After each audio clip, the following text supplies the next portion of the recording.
Hello ladies and gentlemen, MarauderEX here, back with more game collecting goodness. We've got, in this episode, my cartridge-based games. And the cartridge-based games I've got are mostly for the Genesis and the N64, because cartridge-based game collecting has apparently shot up in value in the last couple of years. So, like, if you have anything SNES related, it's just jumped in price. And since I didn't have an SNES, I'm probably not going to get into collecting that anytime in the near future, just because of how prohibitive cost has jumped. Seriously, like $200 for Earthbound? It's crazy mad. And especially since I have the Saturn PC, so I do have access to play them at any given moment. It does make spending that much money on it seem a little bit... I'll wait and see if it ever really becomes that worth it. But starting off, we'll start off on the Genesis, my loose cartridges. Captain America and the Avengers, one of my favorite beat-em-ups of all time. It's so terrible. It's just so hackneyed. It's great. Why should it go well? That was Captain America's response to Whirlwind, when Whirlwind's robbing a bank in the first level. That's... what? Just dialogue. Do you know how to dialogue? No. Next up, Cool Spot. This was a great platformer. And probably one of the few licensed games that was just amazing. If you're going to take a mascot for a soda company that no one even really knows or cares about, like, no one in this day and age remembers Cool Spot being the mascot for 7-Up. But that's what he was. He was the little dot. He was the dot, but he grew arms and legs and wore some kick-ass sunglasses. And he shot bubbles. So, I mean, awesome game.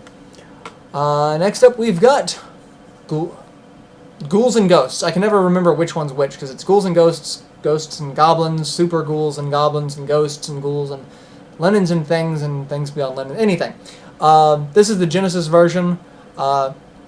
Controls are kind of stiff, even for a Ghouls and Ghosts game. Not as well ported as, say, like the SNES version of the same game. But I had a Genesis growing up. That's what I aimed for, so I got it. I would prefer to have the case and manual. So if anyone has the cases or manuals for these games and they want to float my way, feel free. We can talk. Next up, Land Stalker. Again, role-playing game, 3D isometric. I talked about this a little bit with the Genesis Ultimate Collection and the Saturn Collection, or the Saturn videos with Dark Savior, because it's all in the same world. Landstalker, really interesting 3D isometric Zelda-type clone, but more platform-oriented than exploration like Zelda was. Interesting game, interesting series and franchise, one of which game never came out in the US, called Lady Stalker. You can imagine why. With a name like that, you can kind of see why. Next up, we have Lion King.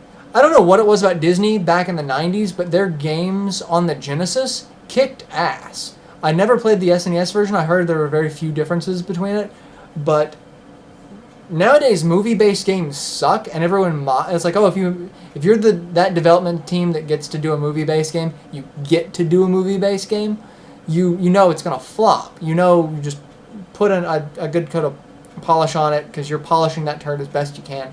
But back in the 90s, this was done by Virgin. Virgin kicked so much ass, because they've got there's another game in this list that's just freaking amazing when it comes to that. So yeah, Lion King, great movie adaptation game. Last of the Genesis Kart only games, Samurai Showdown. I actually got this for free. A friend of mine's like, hey, I have a box that my old roommate left and they don't want back, and I don't want to spend the money to send to them. Do you want the stuff in it? And it was a Genesis Model 2, a couple of controllers, an N64, a couple of crap games, some of which that I kept, some of which that I traded in for Genesis games that I would have rather had. So you'll see, though, some of those N64 games here in a minute.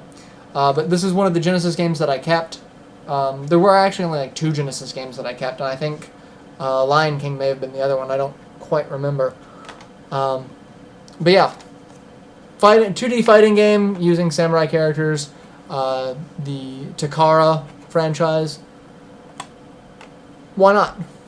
Next up, it's that other Virgin game that kicks so much ass, but I have a boxed copy of it with the manual. Aladdin. This game is just badass. Aladdin gets a sword. The gameplay is just amazing. It was released on the Genesis and the Super NES. The Genesis version is regarded to be the best version because of just how fleshed out the game is and how smooth the animation is. It looks like you're playing a Disney movie almost. One of the old school hand-drawn Disney movies. It's the animation for it's amazing, and some of the little secrets that they put in, like there's a level where there's Mickey Mouse ears dangling on a clothesline to dry. If you line up the sprite just perfectly so it looks like you're wearing it, a 1-up appears. There's all sorts of random stuff like that they just threw into the game. It's amazing. Next up, we have Battletech, a game of armored combat. I had to get this game. This game actually may have some of the mechs that are now listed as unseen because they were ripped from various other sources like anime and other games and sci-fi. But this was the Genesis version. It's 3D isometric. You run around blowing up compounds. You have objectives. It's a hard game, but it's fun. I loved it. I've never beaten it, but one of these days I'll get around to actually doing it. Next up, in a cardboard case, because I hate SEGA for doing that. I mean, cardboard cases, really. Castlevania Bloodlines, also known as Castlevania the New Generation. You play as one of the Morris brothers who shows up in Portrait of Ruin later, or Eric Lecard, who has Alucard's spear.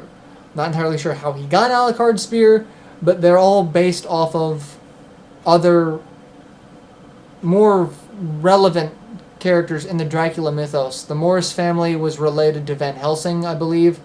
I don't remember how Eric Lecard fell into it, but they were more for the Bram Stoker Dracula, so that was them being brought into it, instead of focusing on the Belmonts. So Konami wanted to give a fresh spin, because at the time of this, I believe Bram Stoker's Dracula was, a box office smash.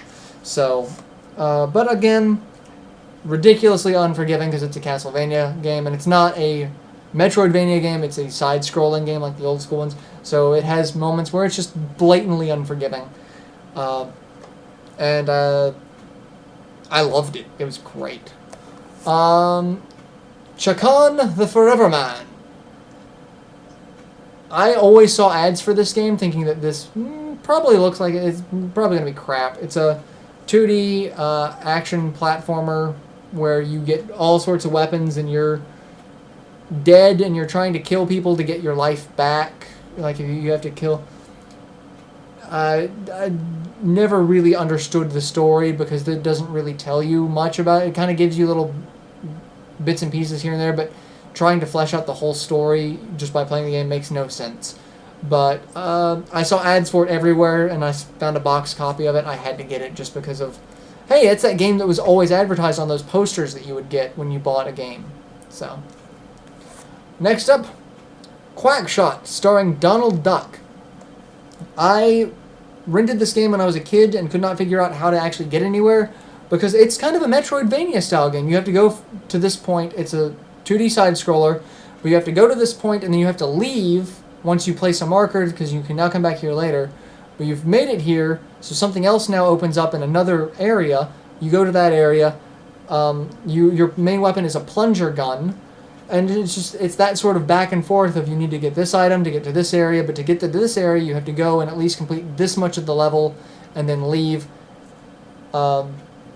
It's not a hard game, especially to figure out what you need to do, because starting off there's only 3 levels, and in most of them they'll tell you, oh, you can't get past here, you should go back and do something else.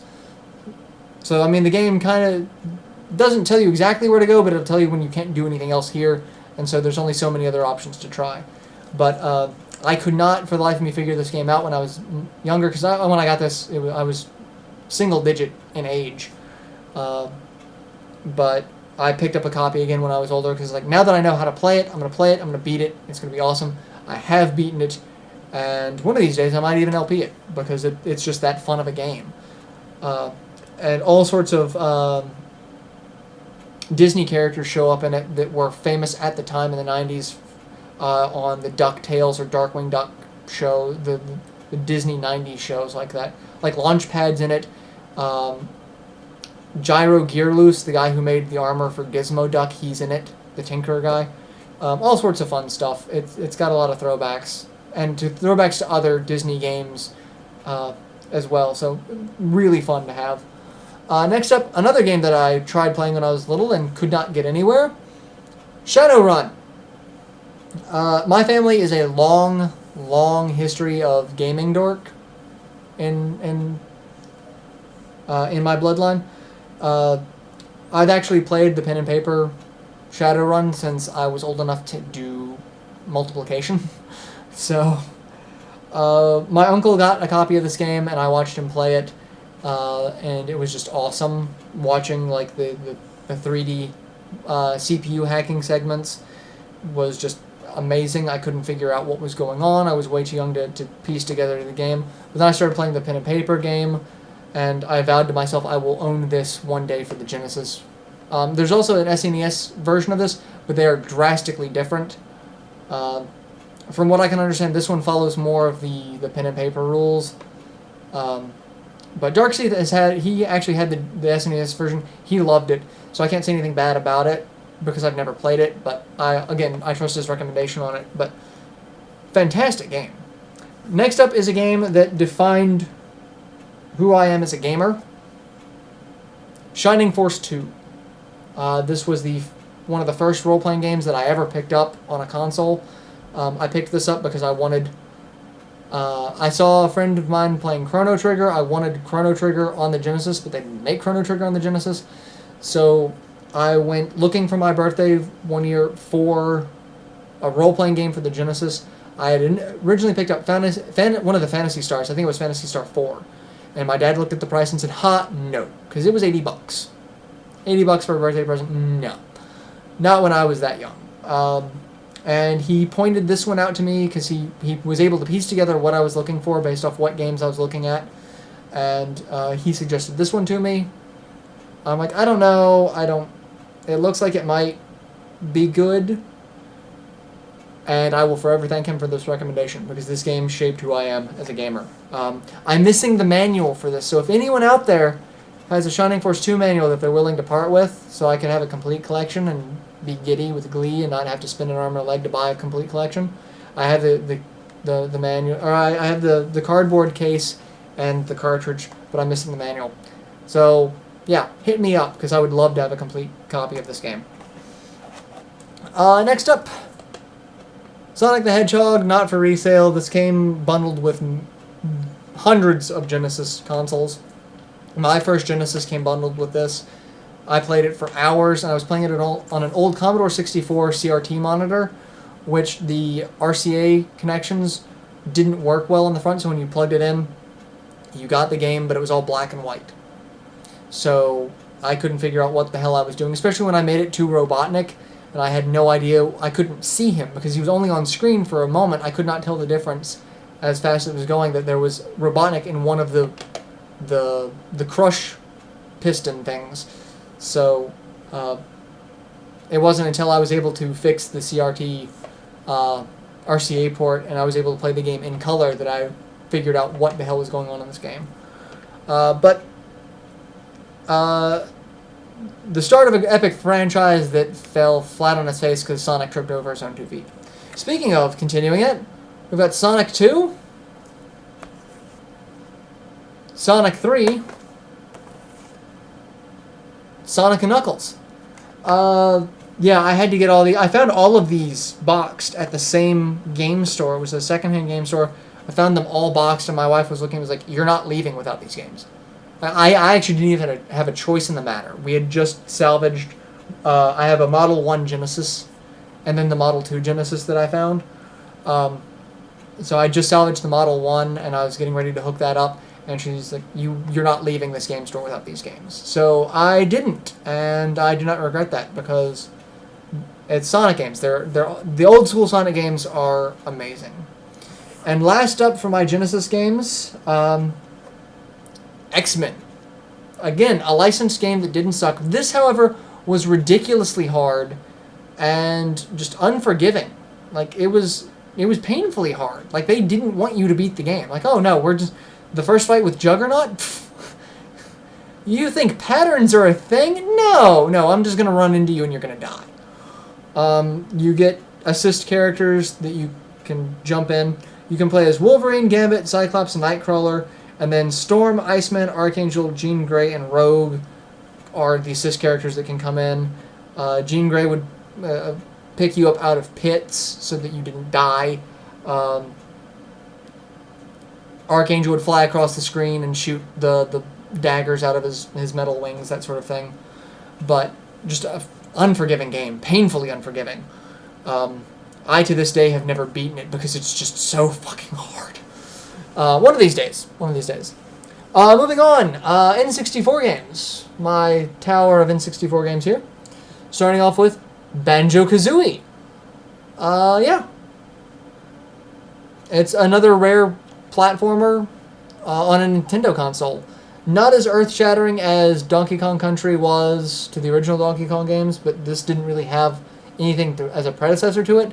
But as a 3D platformer, it had merit.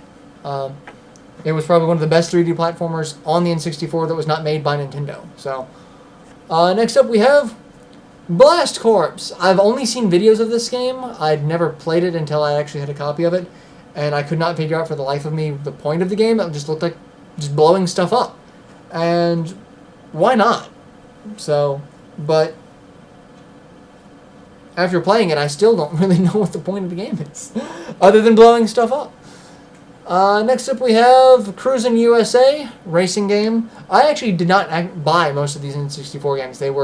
I acquired them through various means. All legal, I promise you. But various friends were like, I'm getting rid of these games, do you want them? Sure. And all of my friends growing up seemed to have had an N64. I was one of the only guys who did not have an N64. Diddy Kong Racing. Another racing game, but starring rare characters. This one was actually kind of fun because you could race airplanes, boats, or karts. So it actually had a little bit of variety to it. But I don't know half the characters other than Diddy Kong. GoldenEye 007. Odd Job's a bitch. There's nothing else that needs to be said about that. Odd Job is a bitch. Legend of Zelda, Ocarina of Time, because you have to own this game. And so I've owned this game in several forms, but you have to have a copy of this game.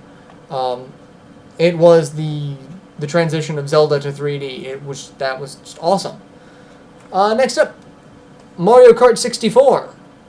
It's Mario Kart, but with 64 bits. I don't know, I think the original Mario Kart was a little bit better in my opinion, but Mario Kart 64 definitely had its merits, but I just spent so much time playing the original SNES version versus I didn't spend that much time playing the N64 version. Nightmare Creatures. Never played it. I'm not even sure how I got a hold of this one. But came from Hollywood Video. But Pokemon Stadium, because I was really hoping for a Pokemon game in 3D that's an actual Pokemon game. But no, that's never going to happen.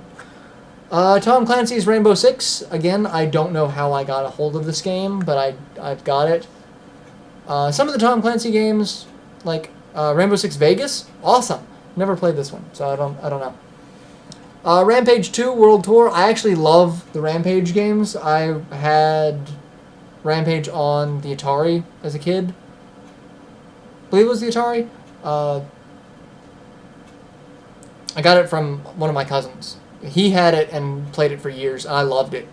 But whenever I find a Rampage game for dirt cheap, might as well, if I don't already have it. Star Wars Episode 1 Racer. Again, I don't know why I have it. I've heard good things about it for pod racing, but I've never played it. Star Wars Rogue Squadron. Better if you have an expansion pack, but apparently the price of expansion packs have shot through the roof recently. Like, Felix and I were looking at them once, and they were like less than $10. And last time I go to check on them, the lowest you'll find them is $20. So yeah, that's a thing. Star Wars Shadows of the Empire. I remember when this came out because it's like, oh my god, it's a Star Wars game that does not focus on the trilogies. It's, expanding the universe with some familiar characters, but a bunch of new characters. And then it kind of seemed dopey, because some of the characters just, you wonder what? And then you seriously had to start questioning the naming scheme for the Star Wars games. I love Star Wars to death, but some of the characters, like, when you start naming some characters, how you name them, I really think you're just using a random name generator, and it's giving you some really weird results. Turok 2, Seeds of Evil. I remember the first Turok game being really badass.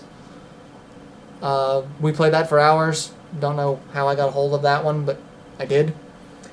Twisted Edge Extreme Snowboarding, because I like my snowboarding extreme and on the Twisted Edge.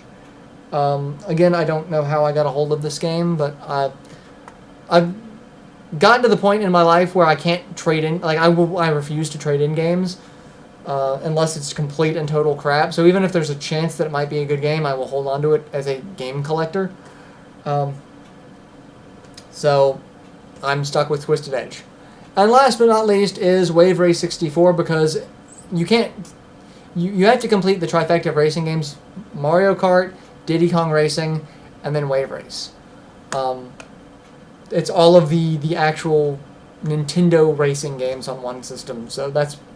but I didn't buy it. Again, I've not bought an N64 game. I'm not sure how I got all of those, but I did not buy them. They were given to me. I did buy a lot of the Genesis games, but I did not buy the N64 games. And I probably won't be buying too many more of these games, because, again, the cost of cartridge-based collecting has just shot through the roof. I have an SNES wish list, and every day I look at it, the prices just steadily increase by $5 to $10 on all of these games. I don't remember when Mega Man X, the original, jumped up from $40 to $100, but it did at some point. And as long as those prices are that expensive, I can't. Especially when I have the Saturn PC. Or other digital means. Like, if they come out on, like, the Virtual Console, I'd rather pick them up there. That's terrible, because then if the system ever goes out, I lose those games. But if the cartridge ever goes out, I lose the game anyway, and then I'm out $100. So this is the trade-off of me not being a legitimate collector. This is where I lose all of my game collecting cred, is because of some of these problems. But, it's a risk of what you do with a hobby that involves electronics and nowadays planned obsolescence. So, but as long as the prices keep going up, I probably won't be collecting for these systems. I will probably just focus on the systems that are more manageable price-wise.